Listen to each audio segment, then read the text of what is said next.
இப்போ இருக்கிற சின்ன பசங்களுக்கெல்லாம் ரொம்ப பிடிச்ச ஸ்நாக்ஸ் என்னன்னு கேட்டிங்கன்னா அது ஃப்ரெஞ்ச் ஃப்ரைஸாக தாங்க இருக்கும். அதையே நம்ம கடையில் வாங்கணும், வீட்லேயே ஹெல்த்தியாக செஞ்சு கொடுக்கலாம் இல்லைங்களா? அதுக்கு நல்லா பெரிய பெரிய உருளைக்கிழங்காக எடுத்துக்கோங்க. தோல் சீவிட்டு நீளமாக கட் பண்ணிவிட்டு தண்ணி ஊற்றிட்டு உப்பு தேவையான அளவு போட்டு அதை அரை வேக்காடு வேக வச்சு எடுத்துக்கோங்க. வேக வச்சதை பச்சை தண்ணி ஊற்றி நல்லா குளிர வச்சுக்கோங்க. அப்போ தான் நல்லா பிரிஞ்சு ஒட்டாமல் வரும்.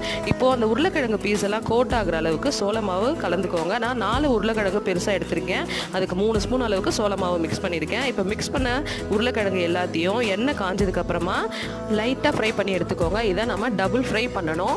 எல்லாத்தையும் ஒரு வாட்டி ஃப்ரை பண்ணி எடுத்ததுக்கு அப்புறமா ஃபுல்லாக நல்லா கோல்டன் ப்ரௌன் ஆற வரைக்கும் ஃப்ரை பண்ணாதீங்க. எல்லாத்தையும் ஃப்ரை பண்ணி எடுத்ததுக்கு அப்புறமா ஆற வச்சுட்டு மறுபடியும் டபுள் ஃப்ரை பண்ணுங்க. ஃப்ரை பண்ணதை வேற ஒரு பேனில் மாற்றிட்டு ஜீரகத்தூள், மிளகாத்தூள், உங்களுக்கு வேணா மிளகுத்தூள் கூட போட்டு நல்லா டாஸ் பண்ணிட்டு சாஸ் அது மட்டும் கடையில் தாங்க வாங்கினேன். ஸ்கூல்லேருந்து வந்த பிள்ளைங்களுக்கு கொடுத்து பாருங்க. பசங்க கடைக்கே போக மாட்டாங்க, வீட்டில் தான் செய்ய சொல்லுவாங்க. இந்த வீடியோ பிடிச்சிருந்தா என்னோட சேனலை சப்ஸ்கிரைப் பண்ணிக்கோங்க.